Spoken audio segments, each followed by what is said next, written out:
Yes, I did indeed apply to 16 different universities spanning over 4 different countries. So I'm posting this video just to kind of give an overview and how I went through this thought process of applying to different universities. So just to give you some background, I'm a local Singaporean student who actually went to the UK to complete my 6th form. So 6th form can also mean junior college or high school, wherever you're from. It was there where I had this crazy decision to apply to as many universities as I could. Let's go down to the schools that I chose first. In the UK, the 5 schools that I applied to were Manchester, Bath, Warwick, UCL and LSE. Unlike most of my peers in 6th form, I also actually decided to apply to US colleges as well because the liberal arts education was something that I did want to experience for myself. So in no particular order, the US schools, there are quite a few of them: Harvard, Stanford, Princeton, Yale, Brown, Dartmouth, Michigan, Northwestern, Boston, NYU.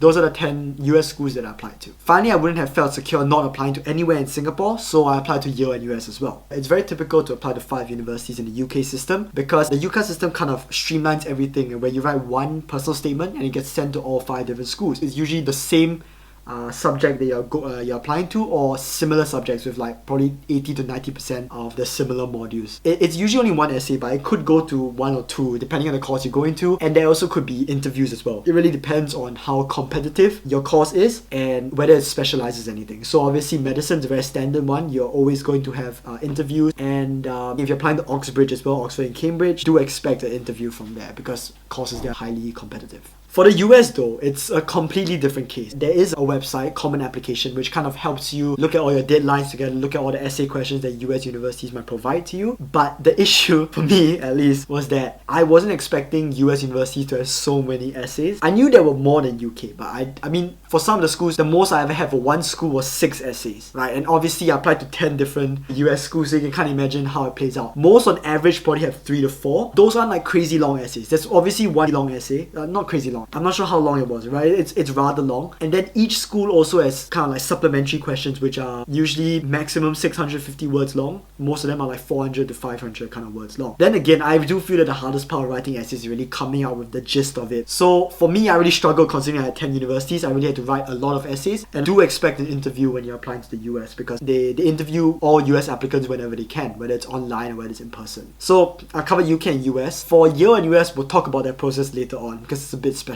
Right, so covering the thought process behind all my applications. Under the UK GCE A levels, I achieved straight A's in all my subjects, which were the requirements that the UK unis had. So out of all 5 courses, I think 4 of them had a triple A requirement, and then last one, Manchester had AAB. So although I met the offer for all 5 already, we do know that schools like LSE, maybe even UCL, because of how competitive it is, the minimum grade requirements are not actually the typical requirements that they look at, right? So on the site, yeah, it definitely says, like for me, management sciences, it says AAA, but I mean, look at most people that get accepted into LSE or UCL, they at least have 1 A star. Ultimately though, I wanted all my UK schools to be a match or a safety school. So safety school meaning that I've surpassed the requirements that they set, and match school it means that I've matched the requirements that they set. So since my UK is full of my safety and match schools, I then decided to apply more of my reach schools in the US instead. So reach schools are dream schools where like you might actually exceed the entry requirements of the university but end up not getting a place because there's so many people trying to apply for that one spot in the university. So that's why, I mean, if you look at the US universities that I'm applying to, they're all leaning towards the Ivies. So having this sort of framework where US was my reach school and then UK safety and match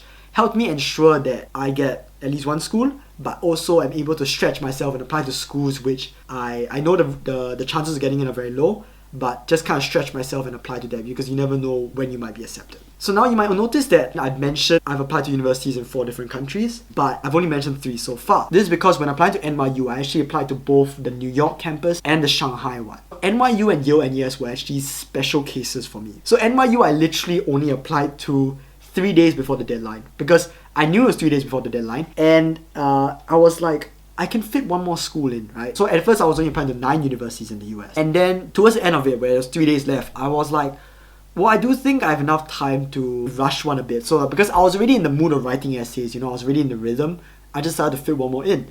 So I was going through the various universities that I had on Common App, and whichever deadlines were still open, I found NYU and I realized that they only had 1 or 2 essays, which I could have very easily written and edited in the 3 days time period. It was also during that period of time where I was reading a lot about the Asian hate that was going on in the US. So they got me a bit afraid of what if I don't get any of my UK schools and I get a US school, but will I still be able to go purely because of my safety? So these two kind of went hand in hand. So let's say if I do get NYU, at least I'll be able to experience the liberal arts education, but in a safe bubble in Shanghai. For Yale-NUS, I actually ended up applying there because I actually ticked the box when applying to Yale, saying that I didn't mind being considered for Yale-NUS as well. And prior to that, I also was aiming to apply to one of my Singapore universities, SMU, Singapore Management University. Yeah, so it actually helped me save quite a lot of time because by ticking that box, they essentially took all my details from the Yale application and just moved it over to Yale-NUS. And I just had to do an interview and write one more essay to get in. So it helped me save a lot of time. So if you're still watching, I'm sure you want to find out about where I got accepted and where I got rejected and everything like that. So I'll go through it with you now. Just want to give you a warning, there are a lot of rejections because, obviously I applied 16 universities. There's bound to be a lot of rejections, especially during this year where there's so many more applications due to COVID. So, UK, LSE rejection, UCL rejection, Manchester rejection, Bath acceptance, Warwick accepted, and firm. I'm actually enrolling in about 2 months. Moving on to the US. So Harvard, I was actually waitlisted twice and then rejected. Stanford rejected, Princeton rejected, Yale rejected, Dartmouth rejected, Brown rejected, Boston rejected, NYU Shanghai accepted, Michigan rejected, Northwestern rejected. And finally, Yale-NUS accepted. So I essentially only got accepted into 4 universities. 4 universities. Bath, Warwick, NYU Shanghai, Yale-NUS. So if you are applying to university now and you're watching this, don't be too demoralized because firstly, the increase in number of applications was actually crazy this year. Secondly, I have many friends in Ivy Leagues as well, or top unis in the UK. Talking to everyone knows that there is a certain amount of luck that comes into play when you are applying to such top universities. You might have identical scores to someone else applying as well, but maybe because your interviewer didn't really feel that you were doing a good job, or maybe it's just the admissions officer that was looking at your profile didn't think that you're good enough, right? It's really, really based up to luck. I'm sure that if you do meet the requirements of a few universities, you will get it. Furthermore, like I said, my US schools are all rich schools. So that's why, out of the 10 schools that I applied to, I only got accepted by 1. Ivy Leagues are definitely not easy to get into. Every single year, the number of applications are going up.